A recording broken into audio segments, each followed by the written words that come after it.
Welcome to the UW Now live stream. Tonight, we're discussing modern war in the Middle East and the changing conflicts between Israel and Iran. Our panelists are both professors of political science. Andrew Kydd is an expert on international security issues, including nuclear proliferation, terrorism, trust, and conflict resolution. John Pevehouse is the Mary Herman Rubenstein Professor and Development Chair in the Department of Political Science, an expert in foreign policy and international relations. Our conversation will be moderated by your host, Mike Knetter. Good evening, and thank you for joining us. As we put together tonight's show, the war between Israel and Iran and the involvement of the U.S. remain very dynamic. Israel's attack on Iran, Iran's retaliation, the U.S. bombing of Iranian nuclear facilities, an ongoing ceasefire, negotiations, diplomacy, and military action were changing rapidly. What we do know tonight is we have two UW experts who can help us understand what's happening. A few of the things that I plan to ask them, or they will comment on: will a ceasefire between the countries hold? What effect will this have on Iran's nuclear program, and how will the world monitor that program going forward? How will this recent military action reshape the balance of power and Israel's relationship with other countries in the region? And what does this mean for longer-term stability and peace? Those are some of our questions, and we ask that you put your questions in the chat, and we'll try to get them in front of our guests.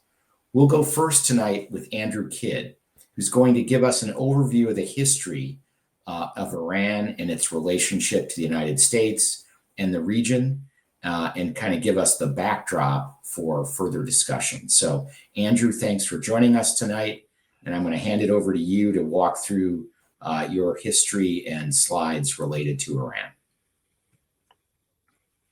Great, thanks, Mike. Thanks for having me back on the show. Always a pleasure.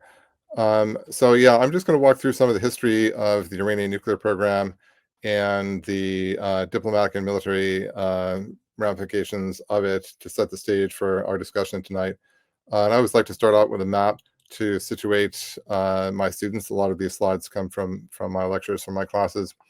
And this one shows Iran in yellow there, sort of in the upper right section next to Iraq, across the Persian Gulf from Saudi Arabia and the other oil-rich Gulf states, the Emirates. Give you a sense of the geography. And Israel, of course, across Iraq, across Jordan, on the border of the Mediterranean Sea there. So switching to the origins of the Iranian nuclear program, first of all, setting the political stage.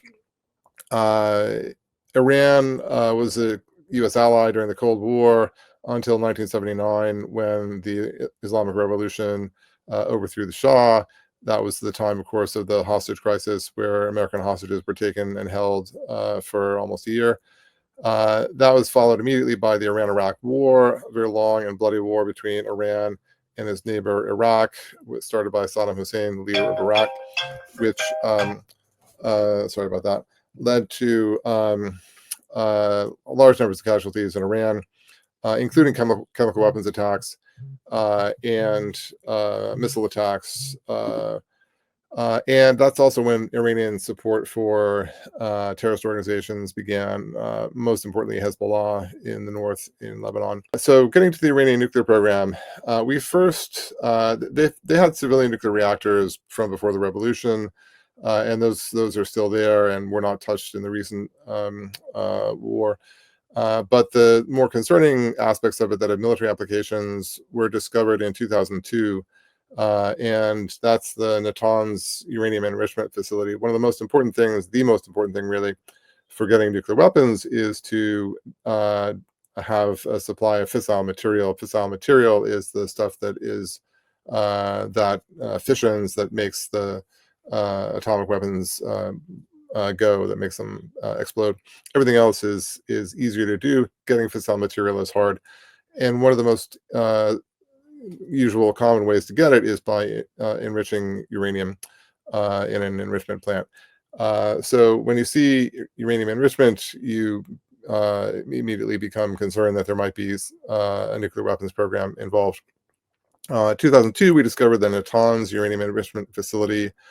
2009, we discovered a second one at Fordow, deeply buried beneath a mountain.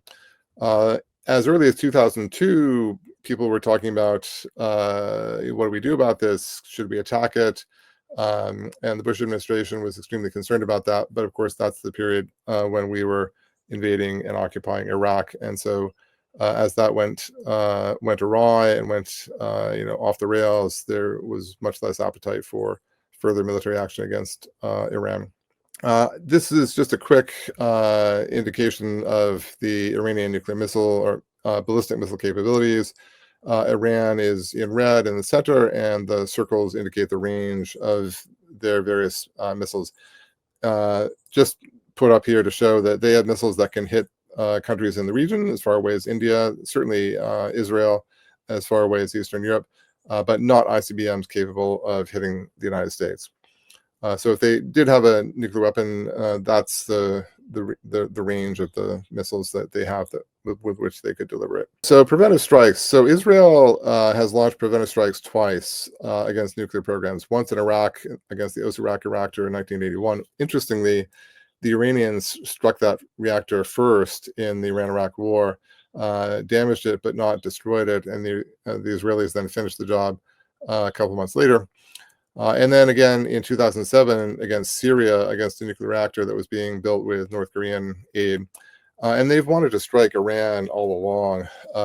If you talk to Israeli generals, people in the Israeli foreign policy establishment, they've been obsessed with Iran for 20 years now and have wanted to take military action against the Iranian nuclear facilities.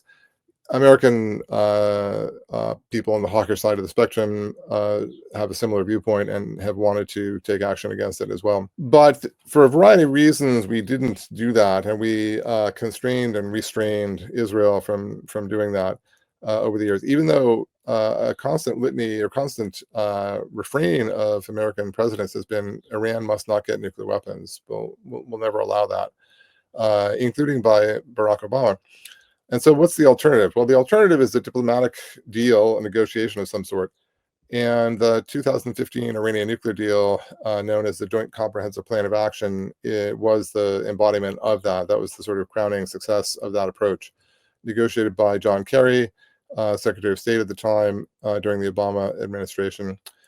And I don't want to go into exhaustive detail about the deal, although I do with my students.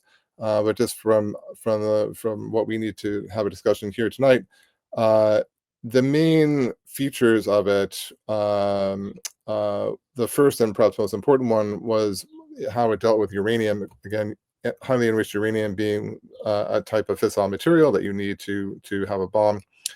It reduced the stockpile the Iranians had of low enriched uranium, from which you can make highly enriched uranium. From 10,000 to 300 kilograms, so quite a bit. And indeed, Russia took that material away from Iran. And a reduction of the centrifuges that are used to enrich uranium from about 20,000 to around 6,000. But the surplus ones were stored, not destroyed, and they were allowed to upgrade their centrifuges and make better ones to replace the earlier ones as time went by. Another fissile material is plutonium, and the Iranians had sort of tentative moves in the direction of the plutonium route. They have a heavy water reactor at Iraq that was producing plutonium for them. They agreed to redesign that to produce less plutonium and ship the spent fuel from which you get the plutonium out of the country. IAEA inspections were allowed or sort of mandated essentially to maintain that, to verify that Iran was following the deal, and sanctions on the part of the United States and the Europeans were removed from the Iranians. That was the outline of the deal. So advantages of the deal. Most importantly, I would say reduce the uranium stockpile. So the low enriched uranium, it might seem innocuous, and indeed low enriched uranium is used for power reactors, generating electricity.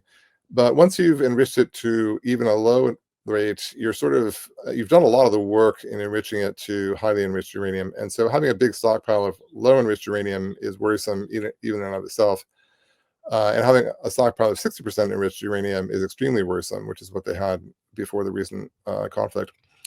So the deal reduced that uranium stockpile enormously. The monitoring made a secret breakout unlikely, given that IAEA inspectors, that's the International Atomic Energy Agency inspectors, were all over the place monitoring what the Iranians were doing. And so that was pretty good as well. The plutonium aspects seem to sort of foreclose a plutonium route for an Iranian nuclear weapon as well. So that was all to the good. And it was viewed at the time, certainly by the Obama administration, as preferable to a military attack. And this slide I wrote, in 2016, and I'll show you as unmodified from that point, with a B-2 bomber with a bunch of bombs. Those aren't the bombs that we actually used recently, but this is that's the alternative, and we just saw the alternative. So arguments against the deal. So the deal was extremely unpopular in Israel and on the hawkish side of the spectrum in the United States. People like John Bolton, other sort of neoconservative, more hawkish foreign policy experts were very much against it for a couple of reasons. Number one, it allowed Iran to continue enriching uranium. It didn't destroy these facilities. It didn't mandate their closure. They still were able to set up these enrichment cascades, as they're called, of centrifuges, as pictured in the slide there. And yes, they had fewer centrifuges, but they were getting better centrifuges, more efficient ones. And so it was conceivable, they argued, that at the time of the expiration of the deal, 15 years later, they might be very close to getting nuclear weapons. The breakout time might be quite short. They also didn't like the fact that it set a bad precedent for other states, did nothing about the missiles, did nothing about Iranian support for Hezbollah or other bad actors that Israel certainly cared about quite a bit. So then we have the Trump factor. So Trump comes in 2017, campaigned against the deal, said it was a terrible deal, which is understandable because he's running for, on the Republican side. And so he appoints a whole bunch of people on the conservative side of the political spectrum to his foreign policy team, like John Bolton, among others, called the deal a disgrace. It's not even clear, however, that Trump's animus against the deal is driven by an evaluation of its actual terms, so much as by the fact that it was negotiated by Obama and therefore had to be bad and had to be criticized and undermined. And so eventually, after sort of hemming and hawing for a couple of months, decides to withdraw from the deal. And that is, that's sort of an epical event in the path to where we are today. He withdrew from the deal and imposed sanctions on Iran that he believed were going to be more successful, more coercive than the ones that were applied previously. And that didn't succeed in getting Iran to make more concessions. And when Biden came in 2021, that administration also wanted to go back to something like the JCPOA, but was unsuccessful in getting the Iranians to go very far in terms of making concessions, which is understandable because they had made some concessions, a bunch of concessions, in the JCPOA itself, only to have that deal torn up unilaterally by the United States. So it really undermined American credibility as a negotiating partner. And so that the sort of tearing up of the deal was, of course, heavily criticized by people on the sort of pro-diplomacy side of that debate. All right, so that brings us to the present, right? And Israel is fighting this war caused initially by the attack from Hamas on October 7th, 2023. That expands to Hezbollah in southern Lebanon. And Israel basically all but wiped out, or at least severely limited the offensive capabilities of both Hamas and Hezbollah to Iranian proxies. The Americans were at that time tagging with the Houthis, who are, of course, fighting a war in Yemen against Saudi-backed forces. So they're sort of otherwise occupied. So a lot of Iranian leverage against Israel is much, much weakened by this. And so it's kind of understandable, in my view, that Israel says, well, this is the moment, right? We've defanged Iran. This is the time when we can fulfill the dream. We've got Trump in office. He might say no, but it's unclear that he's actually going to be all that upset if we attack Iran. And so we might as well do it now. We're going to sort of seize the moment, and we're going to do what we did in Osirak, what we did in Syria in 2007, and we are going to take out the Iranian nuclear facilities. So they launched their attack.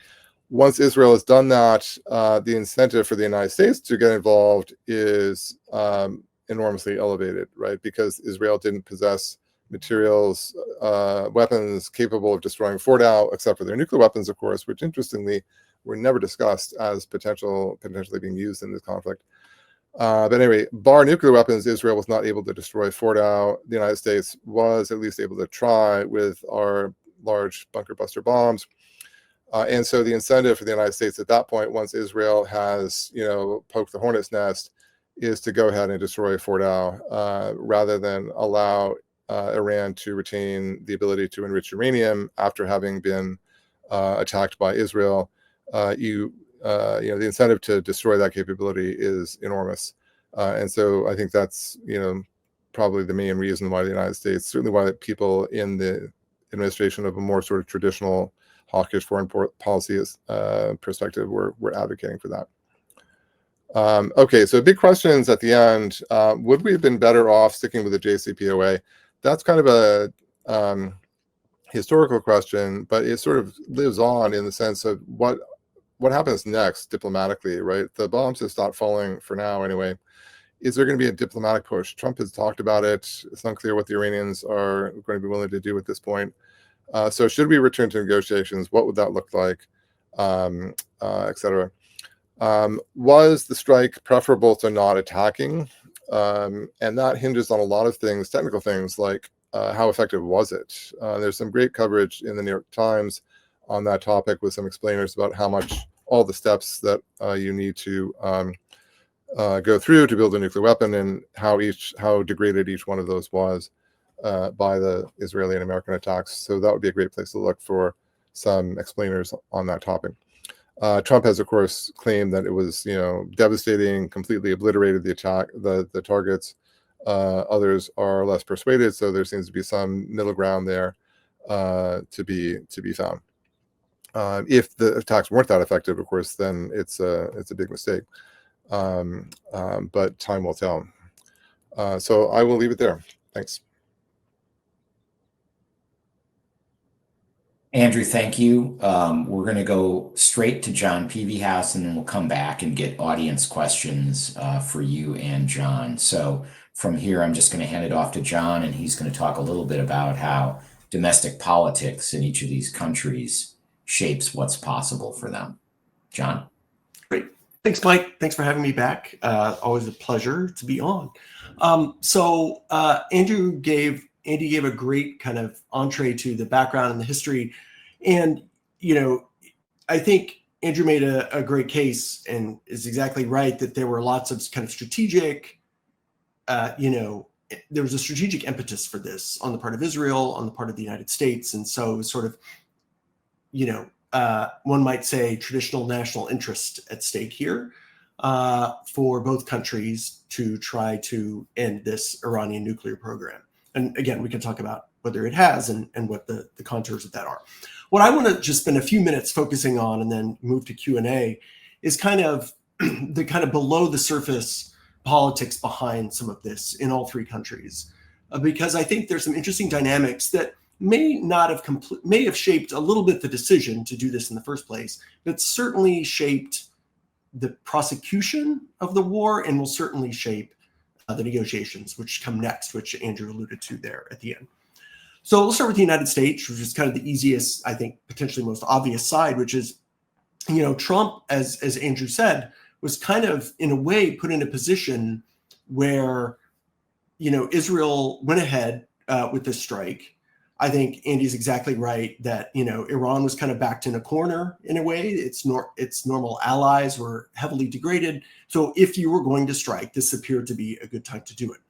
But remember, Trump was someone who, when he ran for office, talked about no more foreign wars, certainly no more regime change wars. We're going to stay out of these conflicts in the Middle East. He's the great peacemaker. He's going to end the Russia war. He's going to end the Hamas war, within days. and there won't be any more conflicts. And so he's kind of put between a rock and a hard place, between Netanyahu saying we have to do this now, I'm going to do this now, and a large part of his base saying, you said you weren't going to do this. And in fact, you saw this, right? The minute the United States begins dropping these bombs on Fort Dow, you had some, not a majority, I would say, but at least a very vocal part of the Republican base, folks like Tucker Carlson, heavily criticizing the operation, saying like, why are we getting involved in this? Why are we doing this? And I think the way you saw this reflected in some of the decision making over the attack was, in those first few days, in the first day of the attack, Trump kind of, as with Netanyahu, talked about regime change, right? We're doing this to get rid of the program, but we also want regime change. That quickly subsided on Trump's part. That only lasted about a day. Then it just became about the strategic, the strategic goals and ends, right, that it wanted to achieve. Forget regime change, right? And so I think you saw an immediate narrowing of the scope of the rhetoric of Trump and what was going on. And I think that's kind of not an artifact, but I think that's a realization of these domestic political forces versus the international forces, which are kind of pushing in different ways. And you're also starting to see this now as we talk about negotiations, right? And I'll come back to this at the end briefly, but initially Trump says, well, we don't even need a deal, right? Trump says we destroyed the nuclear program. We don't need a deal. Like, what is there to deal about anymore? That quickly gets reversed after about a day and a half and says, well, maybe we need a deal. And then you start seeing all of these voices within the US electorate and within domestic politics starting to hold forth about what the deal should be, what it should look like, et cetera. The final thing I'll say is that, yesterday and today, there were meetings between Netanyahu and Trump at the White House. And I think what most folks are suggesting is that Netanyahu came both to coordinate about what a deal might look like, also to coordinate on the Gaza war, which is a wholly different subject. But also many believe that Netanyahu asked to relaunch a second wave of attacks and wanted US support for doing this. Part of this was out of uncertainty about the state of the nuclear program, right? Given that there are some reports that the damages was at least limited in some extent, given some reports that there's a belief that some of the fissile material was moved prior to the bombing, and you saw these photos of all the trucks outside of Fort Dow days before the strike. Does Israel want to go back because they believe they need to finish the job? The second reason Israel wants to go back is to further degrade missile capabilities. What's now clear is that some of these Iranian missiles, a fair number did get through the Iron Dome defense system of Israel and did some fairly significant damage, especially to some strategic sites in Israel. And I think that has the IDF, as the Israeli Defense Forces, concerned. So Netanyahu's pushing for more strikes, and he's trying to feel out Trump. But again, Trump has that counterweight of saying he wants to make peace, he wants a ceasefire, he's trying to end these conflicts so he can focus on other issues. And the question is, will Netanyahu cooperate? How much leeway will Trump give him? Does Trump feel like he can give a green light to Netanyahu, but then not have the U.S. involved at all in what might be a second phase of the war? I would also point out it's Trump's claimed ceasefire that would be violated. And you saw in the days after this, the first day after the ceasefire, when both sides still fired some missiles and did some bombing runs on each other, he was not happy. So I think that's a dynamic. Trump was not happy. So I think that's a dynamic that's being felt out by Netanyahu as well. Okay, domestic politics in Israel. Obviously, Netanyahu is the figure central to the Israeli government. He's been central to the argument for bombing Iran for years. He was always an opponent, as Andy said, of the JCPOA. He's always been fairly hawkish about Iran and its allies, Hezbollah, Hamas, and the Houthis. So in some ways, this was not a surprise that Netanyahu took advantage of this situation after Israel degrades Hezbollah, after Israel has taken out Hamas, because that was always the historic argument for why even many in Israel were worried about an attack. Would Iran unleash Hamas? Would Iran unleash Hezbollah? Would they unleash the Houthis? Well, with those forces degraded, Iran kind of lost that deterrent effect. But now, of course, you also get to this question of Netanyahu's domestic coalition, right, which is very tenuous, right? Because of the war in Gaza, he's had folks leave. And he himself is fairly unpopular, still kind of being blamed for the October 7th attacks. Many people thought there would be a significant rally effect with the bombings in Iran. Most of the polling data shows that if there was a bump for Netanyahu, it was fairly brief, that in fact, it's kind of to some extent already faded. The public opinion there is very volatile right now, so who knows, it could go back up. could continue to go down. So Netanyahu faces interesting domestic forces there. He's also trying to figure out a peace deal with Gaza while an agreement with Iran is being negotiated. And again, what does Trump want in that agreement? It may not completely align up with what Netanyahu wants. It's probably fairly highly correlated, but it may not. And Netanyahu's coalition partners on the far right have made clear that after they did all of this work on Iran, they're going to want their deal on the table. And so I think Netanyahu's hands are tied with that resolve as well, in that respect as well. Final quick thing I'll say about Israel. Again, Netanyahu starts talking about regime change, right? For the first several days of the conflict, Netanyahu starts talking about regime change. We want to overthrow the Iranian regime. That talk dies away too. Look, I think there's a lot of war fatigue in Israel right now. And the idea that you're going to replace the Iranian regime without some boots on the ground or some type of really significant military involvement against a lot of different sites in Iran, once that didn't happen in the first couple of days, I think that fantasy kind of evaporated. And there were many people who felt like that could have been in the cards. Remember, Iran has faced significant domestic protests, and we'll talk about Iran next, in the past 5 to 10 years. There's lots of street protests that are happening pretty consistently in Iran. And there was a hope, I think, on Netanyahu's part, that if they attack some key installations, remember they attacked one of the prisons where political dissenters are held, that might open up the floodgates and you'd get some type of regime change. But obviously that didn't happen. Finally, Iran. Again, Iran is in a strategic corner. They're backed into a corner here. They lost Hezbollah. They lost Hamas. They lost Syria, right, with the revolution in Syria. What American academics used to talk about, this Shia land bridge, right, that goes from Iran through Iraq into Syria into northern Lebanon. That's gone, right? It is largely destroyed either because of the civil war and the war in Syria, because of what's happened in Iraq, or because of Israeli actions in places like Lebanon. So Iran is sort of on its heels. Netanyahu takes advantage of that.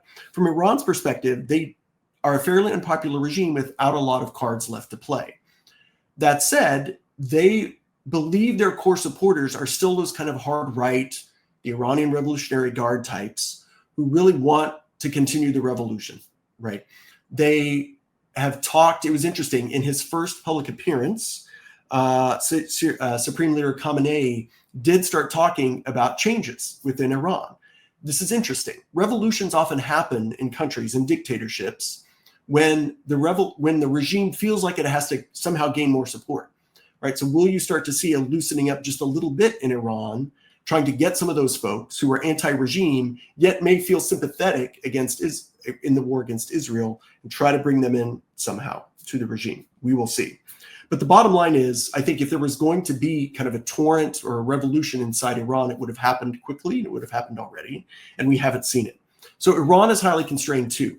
These leaders want to stay in power. They want to keep all of the security assets that they can left untouched, but they know they can't completely do that. They also know that to keep their own legitimacy domestically, they can't be seen as selling out to Israel or the United States. So they're caught between a rock and a hard place as well. So I'll stop there. Look forward to everyone's questions, and thanks. Well, that's a lot of information. We have a lot of questions coming in. I want to ask a question out of the gate, which is, how long will this ceasefire hold? And if it doesn't hold, is it going to be because Israel leads a second wave of attacks, or Iran finally retaliates? I'll jump in. John Pevehouse. I'll jump in. I think the ceasefire holds for a bit, and I think if it collapses, it will be Israel going in for a second round. I think Iran, look, because Iran is so behind the 8 ball from a security standpoint right now, for example, right, when Iran retaliated against the US, right, sent those missiles against that base, they basically told us they were doing it beforehand so we could prepare. Like, that's not a strategic, they really weren't trying to kill a lot of Americans. There are troops in lots of places in the Middle East they could strike pretty easily, and they haven't done it. They're being very careful. And it would surprise me, I can't rule it out, but it would surprise me if Iran, given their bad situation, strikes out against the US directly, and probably even against Israel directly right now. That's my 2 cents. Yeah, I think that's exactly right. The Iranians want nothing more than for this war to end now, like yesterday. So they are very much in favor of the ceasefire, peace deal, peace. Not a deal exactly, but peace. I think the big question is Israel, right? I'm not sure. Like there are some voices in the United States saying, "Well, we need to go back and do another round." But I think those voices are strongest in Israel, and so I would see like Netanyahu thinking, well, we can just do another round of this, right? I'll go, and then we'll come to the United States and say, hey, here's the target that we couldn't hit. Why don't you go too? And let's do it all again. I think that's the most likely scenario. But as you say, Trump has been it's a bit more reluctant now at this point. He's already gotten a bit testy with Netanyahu and with Putin recently, actually. So he may be less willing to do that. But if he didn't actually penalize Israel, they might do it anyway. A follow-up question to that.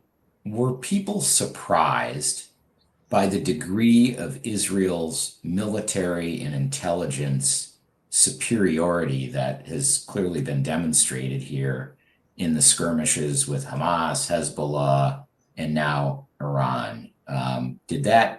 Was that new information, or did people expect that anytime Israel wanted to, they could just lay this whole thing to waste the way they have? And does that change the assessment of U.S. capabilities relative to our adversaries?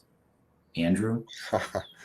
I would say, like, I wasn't totally surprised, although I was actually quite impressed, so maybe a little bit surprised by the Israeli intelligence capabilities here. But it was foreshadowed by a variety of things. There was the whole Stuxnet program where they infiltrated a computer virus or worm into the Iranian nuclear program.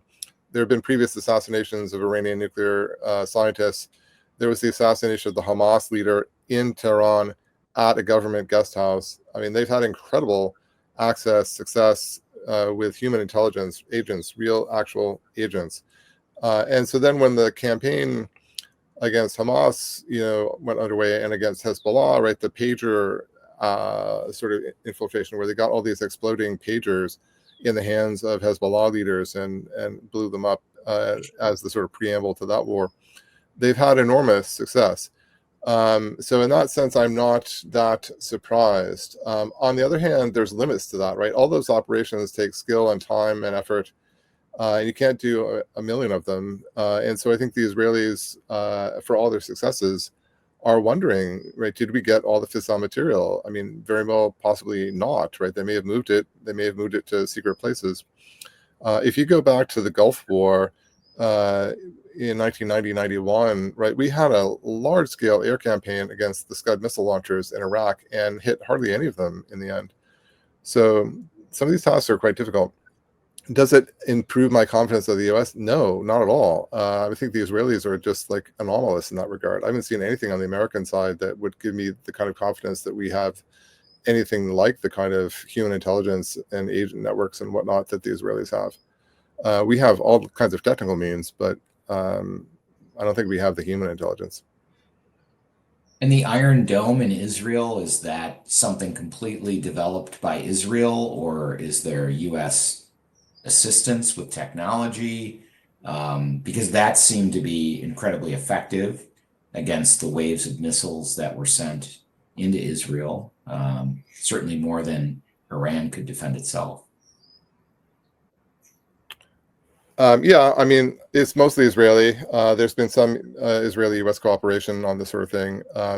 It hasn't been entirely successful, though. I mean, it's really its forte is sort of smaller, shorter range rockets and short missiles from nearby. So when we're talking about medium range and intermediate range ballistic missiles that are coming, they're really ballistic, right? They're coming from space, coming back into the atmosphere, traveling really fast. Those are much harder to hit, and so the success rate was not 100% with those. So there's more, and we've been helping them with that too. But yeah, it's no ballistic missile defense system is 100%. I'm going to go to some audience questions. Omar Garcia, graduate of political science, spring 2014. just so you know, we got credentials. Preemptive wars remain illegal under international law. Is that correct? And maybe you could offer a definition of what a preemptive war is, and also what is international law and who follows it. John Pevehouse. I was going to kick this one to Andy. Well, you can do that. He's written on this topic. I can answer it if you like. Number one, there's a distinction to be made between preemptive and preventive.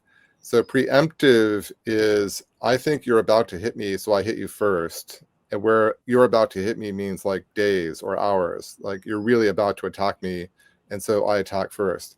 That's actually not illegal under international law. That there's a sort of carve out for that to some extent. Preventive is not, I think you're about to hit me. It's, I think that in the future, you're going to be stronger and still hostile to me. You're building atomic weapons, or you're pouring more money into your army. And because of that distant possibility, 10 years from now, I'm going to attack you now to try to destroy that or head that off. And preventive war is illegal under international law. That's not just justified under IL. So that distinction is key. And there's a lot of, blue sky Twitter discussion of this distinction, because everybody who, Netanyahu and Trump to some extent, people who want to justify what they're doing call it preemptive because it sounds better. It sounds like I'm just preempting what you're about to do to me. But there's no way that Iran was about to attack Israel or the United States, right? That's just not true. So what it is a preventive war where we're attacking them to make them weaker because we think they're malevolent and out to get us. And again, that's not legal. Who follows international law? European states, the United States sometimes. It's part of the liberal international order, much maligned in some quarters, defended in others. The United States maybe follows it less than many people would like it to, but that's the reality. Is the only follow-up I'd say. One thing I kind of tell my classes is international law, doesn't have as much of an enforcement arm as like domestic law, right? Where the police or the courts can come get you. There's no enforceable world court unless you think the Security Council, UN Security Council is it. But by this sense, so a lot of people like to cast aspersions at international law, and maybe that's deserved or not. But the flip side is it's only these kind of violations that really get all of our attention. There's a famous quote that, most international law is obeyed most of the time. Same could be said about domestic law, right? I mean, just because someone gets murdered, you don't say, hey, why do we have these laws against murder? And they get away with it, right? But yet when a country invades another country, which most countries don't do most of the time, we say, oh, this international law, it's not any good. So I always just cast a little bit of a, try to ground that in what our expectations of any law are. But it's a great question. And if you were to take Israel's position in thinking about this, would they say they consider Hamas and Hezbollah to be extensions of the Iranian regime, and so they sort of felt like they were being attacked by Iran? Fair or unfair? It would not surprise me if they made that argument. They certainly will tell you, again, like Andy says, you talk to folks in the IDF, especially, more conservative voices in Israel, the IDF, and they will, tell you, first thing they would always tell you is how they were surrounded by Iran. They weren't surrounded by Hezbollah, Hamas, or whatever. They were surrounded by Iran, and they viewed these actors as, proxies with a direct tie to Tehran. And so I don't know if that argument would hold water under international law, but I would not shock me to hear that type of an argument made. Andy, do you agree? Yeah, I think that's right. I think that's basically correct. They would view them as proxies of Iran. Although Hezbollah didn't really, attacked them a little bit, but not a whole lot in the wake of this. So once Hamas moved, it was Israel who was on the offensive. I guess one thing I would say is that they would also make the point in terms of international law that Hamas and Hezbollah are non-state actors. And so they don't they're not actually covered by international law. They don't obey international law themselves. And there's a big debate about what rights combatants for Hamas or Hezbollah have under international law, the same debate that we had over Al-Qaeda back in the 2000s. And the Israeli position would be definitely they don't have any rights, and they're terrorists and we get to kill them whenever we find them. But of course, we don't follow international law all the time either. So not all the time, but I think John is right. Like, we shouldn't over dramatize that, right? Most international law is followed most of the time in a very unremarkable sort of way. I mean, strangely, like with Trump and the tariffs, he's actually violating international laws which were followed in a very boring way for a long time by sort of just randomly hiking up tariffs on people that we have trade agreements with. The trade deals become part of international law, and so you're not allowed to just sort of say now there's going to be 25% tariffs on South Korea because I say so. But yeah, most of the time, most countries obey international law. I think that's actually a good and useful point to make. Question from William Schmitz, who, according to YouTube's top fans feature, is our #1 fan. Okay, so William asks, why shouldn't every sovereign nation have nuclear capabilities? And, what are the problems among neighboring nations that they can't just work out amongst themselves? Like, why is there this big push for non-proliferation? And maybe along the way, you could tell us who does have nuclear weapons, and among the countries that do, who could actually reach the U.S. with an ICBM? Sure, I'll take that because that's what my course is all about. So there's 5 countries that had nuclear weapons: the United States, Soviet Union, now Russia, China, Britain, and France. And they're the P5 in the UN Security Council. They had nuclear weapons by 1968, and so they are sort of the original 5. At that point, there was a treaty negotiated, the Nuclear Non-Proliferation Treaty. And that treaty specified that only the existing 5 were allowed to have nuclear weapons and nobody else was. So if you sign that treaty after 1970, when it went into force, you had to sign it as a non-nuclear weapons state. And almost all countries in the world signed it as non-nuclear weapons states. So they have pledged, again, under international law, not to acquire nuclear weapons. There were a few exceptions there's some people who never signed it and developed nuclear weapons, and India and Pakistan are in that group, and Israel, and there are countries that signed it and cheated and tried to develop nuclear weapons, only one of which succeeded, North Korea.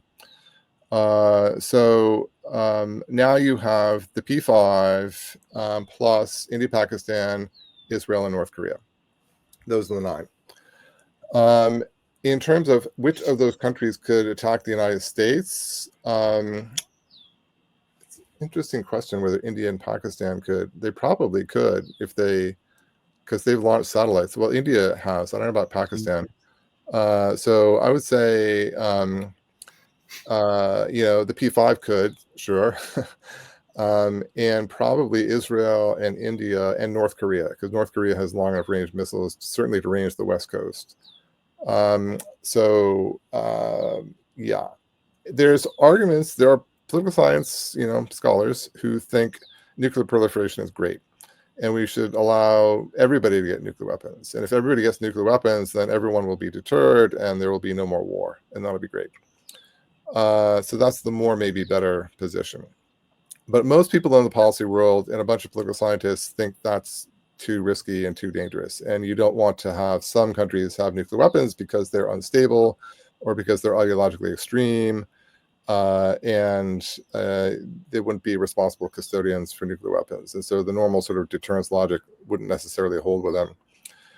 So that's why the Non-Proliferation Treaty was developed, was written, and put in place. And from a more pragmatic sort of selfish perspective, no state wants their enemy to have nuclear weapons, or a state that is hostile to them. So Iran and Israel have an extremely hostile relationship. So from Israel's perspective, they don't care about dry academic arguments about whether the world would be a better place if everyone had nuclear weapons. they don't want Iran to have nuclear weapons because they might get used against Israel. And the United States has felt the same way. So we don't really care about Britain and France. We don't really care about India and Pakistan. We do care about North Korea, and we care about Iran because we have hostile relations with those states. Sam had asked, why is Israel or India or Pakistan and others allowed to have nuclear capabilities, but not Iran or others? I think you've answered that with your remarks. Stan Feinstein wonders, what were the positives for Iran for the 2015 deal that they entered into with us? Why was that good for them? Avoiding sanctions or? Yeah, I'll take an initial whack and then let Andy jump in. But yeah, and getting the sanctions released from, being in place. And those were pretty devastating sanctions. At one point we had, for example, blocked their use of SWIFT codes and international banking transactions. And so they were largely kind of exiled from global financial transactions, not to mention trade sanctions.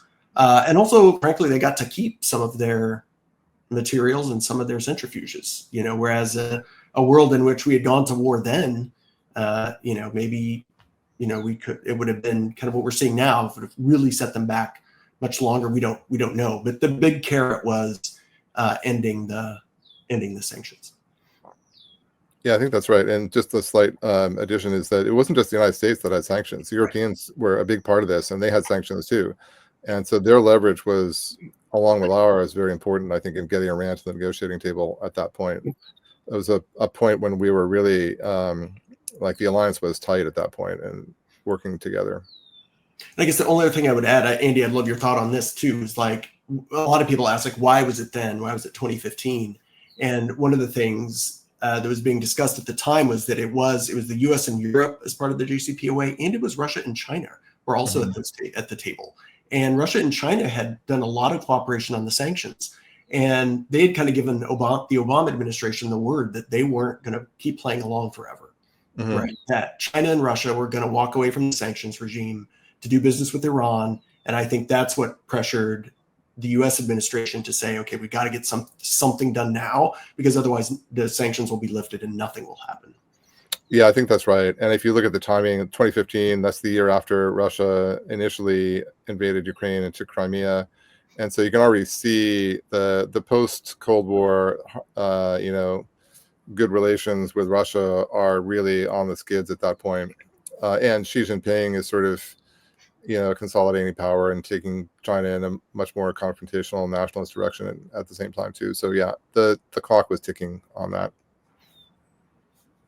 Why can't Iran acquire intercontinental ballistic missiles? And as Bob B asks, wouldn't the North Koreans be willing to sell them a nuclear weapon or a nuclear missile?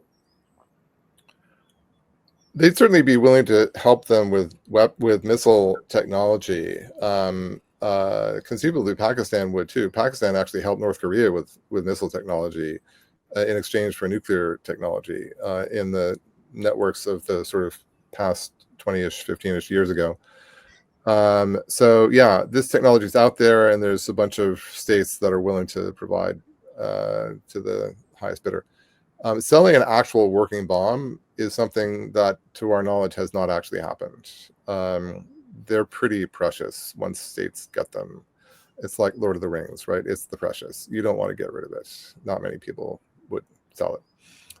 Selling technology, know-how, precursors, trigger mechanisms, all kinds of stuff, but not the actual weapon. Even if you had multiple weapons yourself? If you felt like you had like 200 and you only wanted 100, sure. But I mean, even the United States and the Soviet Union, which at one point had 10,000 weapons each, there's no record of them actually giving them away or selling them. We would deploy them. We would have these joint use agreements with our European allies about their use, but we wouldn't just hand them over and say, it's yours now. Do with it whatever you want. Yeah, part of it's control. Part of it is also, you want to guarantee second strike. You don't want to have a situation where you've got weapons, but too few that they can't be taken out in one fell swoop.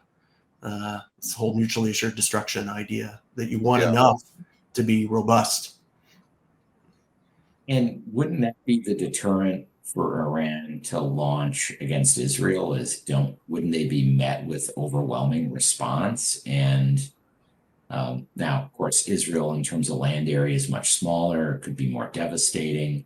What are your thoughts on that? How that would play out? Yeah, that's the big argument. Like, so there's an argument to be made that, hey, this is Israel's problem. It's not America's problem. Like, who cares? And let the Israelis, they've got nuclear weapons, let them deter the Iranians themselves.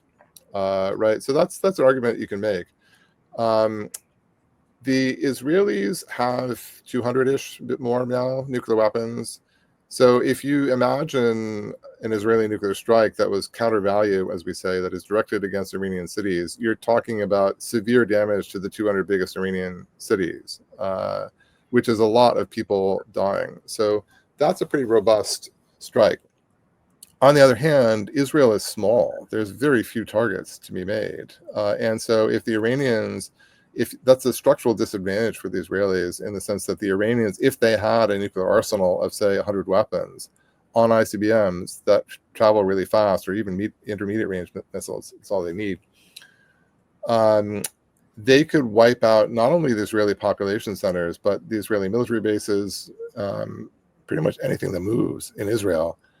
And then the Israelis would be dependent on either they had aircraft in the air ready to go, or their nuclear submarines, of which they have a few.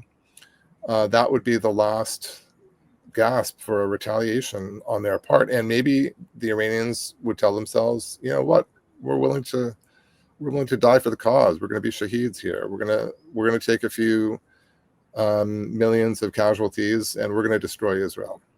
I mean, Hamas leaders would have taken that bet, with alacrity, probably.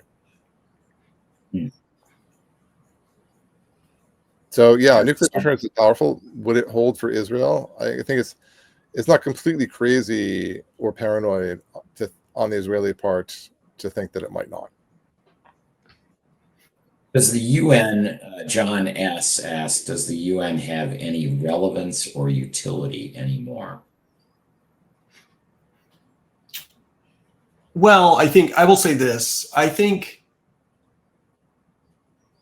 spare you the whole lecture, but the short version is the UN is as much or as little as the great powers want it to be. And that's a very kind of what we call a realist position. But ultimately, and you saw this during the Cold War, when the US and the Soviets were at odds, the UN didn't do much. There wasn't a lot of peacekeeping. There was some. It was expansion of food programs, things like that. But in terms of resolving security situations, once in a blue moon, it would happen, but it was rare. And then the Cold War ends, and we get this massive expansion of the UN's back, doing the way it should have been. But now that we're entering this new era of geopolitical competition, it's not clear whether it's Ukraine or Gaza or Iran or what, Central America. Like the UN, if the Soviets and the Russians, if the Russians and the Americans and the Chinese are not going to get along at the Security Council, which is the kind of the powerful body of the UN, it's going to be hamstrung for the foreseeable future. And it's hard to see that. I think it's hard to see that changing. And to preempt the question, the Security Council will never change. People have always talked about, let's expand the number of veto players. Let's remove some of the veto players. It'll never happen. Why? Because you need all 5 veto players on board to do all of that. And there's no way you can design a new system that will work, as sad as it is to say, but I'm pessimistic on that. I just think not in our lifetime, it'll never happen. I think you'd have to get an extraordinary amount of agreement between the existing P5 to do that. And that's precisely the problem that you're trying to solve, which is that you don't have that agreement right now. So it's a catch-22. Yeah, and if we had it, we wouldn't need to expand. So There you go. Catch-22. I'm being redundant, Andrew. Sorry. Number one fan William Schmitz asks another interesting question, which we may finish on. He wonders what happened to the dough commerce hypothesis, or the idea that, soft commerce has a civilizing effect on societies, and that engaging in trade brings different societies closer together, and we become more interdependent, and that makes it less likely we would have all these problems. Where does that stand today? I mean, obviously, it's under direct attack, from a commerce standpoint, and maybe it was overhyped all along. I don't know. Thoughts on that? Yeah, we also got the Manchester hypothesis from back in the day. So, what I will say, one, from a social sciencey, nerdy perspective, it's never clear whether peace leads to trade or trade leads to peace, right? And that's always the Gordian knot to try to untangle there. The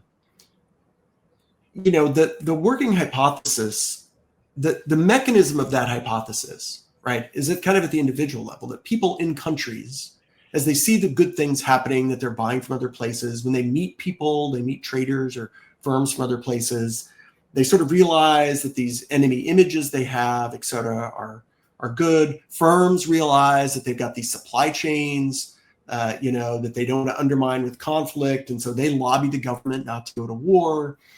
And people are generally become more peaceful. But of course, the big, shock to all of that is nationalism, right? What happens when all of a sudden you infuse all of those dynamics with a dose of really strong nationalism and pride in country? And, all of a sudden, all of those mechanisms kind of become attenuated. And I think that's what we're living in right now, is an era where nationalism is very strong right now in the US, in Europe, growing in Europe, certainly in China, Russia. And all of a sudden, people are saying, well, yeah, we get a lot of good stuff, but, we love our country and our country's the best. And so we're going to do what it takes to promote our country. Now, the quick thing I'll say on the flip side, we haven't yet lived in a world without that, right? These tariffs have been off and on. Mike, I know you're just trying to tee off the tariff discussion here. If these tariffs come on August 1st and we have 25 to 40% tariffs and all of a sudden things double in price in the grocery store, we may become less nationalistic all of a sudden. This generation has not lived in a world without a functioning global commerce system. We may be about to. Yeah, I would just add two things. So there is this big global backlash against globalization. And we saw that in Brexit. We've seen that in the United States with Trump. And the question is, how far will it go? And it seems with Trump, every time he takes it too far, the markets get spooked and he reels it back. If that continues, maybe it won't go that far, although it certainly went far with Brexit. The other aspect I would point out is that hypothesis, or versions of it, or related hypotheses, was the big bet with China. Everyone hoped that if we trade with China, China will mellow. China will grow more commercially minded. They will grow less, communist, less ideological, less dogmatic. They will become more democratic. You will see something like what happened in the Soviet Union in the 80s in China. And that will kind of solve like the last big remaining security problem at the global level, because you'll have a China which is actually, benevolent and a team player in the global liberal order. That didn't work at a very clear level. And so the pessimists there were right. So it may seem like that's at work in Europe, in the relations between Europe and the United States and in many other places. It's being tested now in a big way. It certainly didn't work, I would say, with China, which tells you that there are political forces, nationalist forces, regime survival forces that are perfectly capable of standing against that if they want to. I remember having a debate with a professor at my previous employer who was saying, well, you can't really go against, market forces and the structure of the economy. And I said, the Soviet Union was a 70-year experiment in going against market forces and the structure of the economy, right? It lasted 70 years. Yes, it failed in the end, but it was there for 70 years and it defeated the Nazis. So you can do that for quite a long time. Yeah. As a follow-up to those comments, don't you think the United States, given its size, population-wise relative to China, needs good partnership with Europe and other advanced economies to really effectively compete with China in the next race for technology? If we turn insular, the reason we grew a technology sector that's the envy of the world and is, by the way, the set of businesses with the highest margins known to man, so it's great that we built them. We couldn't have built those sectors had we remained a manufacturing power as we were in the 60s and 70s. Where did the capital come from? We started importing manufacturers from other places. So I don't think at our scale we can do it all. What are your thoughts on that? Don't we need good trade partnerships with a good chunk of the world in order to compete with China? Yeah, you're preaching to the choir for me. I think if you want to, you saw this with containment on the military side during the Cold War. We couldn't do it alone. We needed friends. We needed allies. We needed help and to contain, the Soviets and communism and stop that expansion. And if you're worried about that with China, we're not going to do it alone. And it's, not to get too political, but it's not clear to me you do that by threatening people with tariffs. I think you kind of have to do some of the opposite and really try to attract them. Not that you need to sell out to them, but, you've really got to set your foreign policy goals carefully with that bigger picture in mind. Andrew, thoughts about that? Yeah, absolutely. If you look at even just like the most core sort of national security sector of military production, it's been global since the 80s, if not before, right? All like even the previous generation of fighter aircraft, the F-15s, the F-16s, they were manufactured parts coming from all over the world, from Japan, from Europe. And it's just incredibly, you can't nationalize that. You could if you want to really slow it down and make it hard to innovate. If you've got a population that's 4 times the United States population and an economy that's growing at 4 times our rate, you need a broader coalition to compete with that. I think that's straightforward. You always, like the core maxim of strategy is maximize your number of friends, minimize the number of enemies. And the soft power we had of educating so many people in this country that go back to their home countries around the world. I think it's been a good deal for us, but the populist backlash is about 40 years late. There were obviously income distribution effects of globalization that happened in the developed economies, and they weren't dealt with very well. And I think that's what the backlash is partly about. Maybe not entirely that, but we have to wrap up. We're past top of the hour. I want to thank you again for great insights tonight. What a great program. Thank our audience for joining the live stream and all your great questions. And appreciate all of you who registered to watch the show tonight. Make sure you subscribe to our YouTube channel. You can see episodes you've missed or find links to the UW Now Weekly. We'll be back on August 5th with another program featuring more UW experts. And until then, on Wisconsin.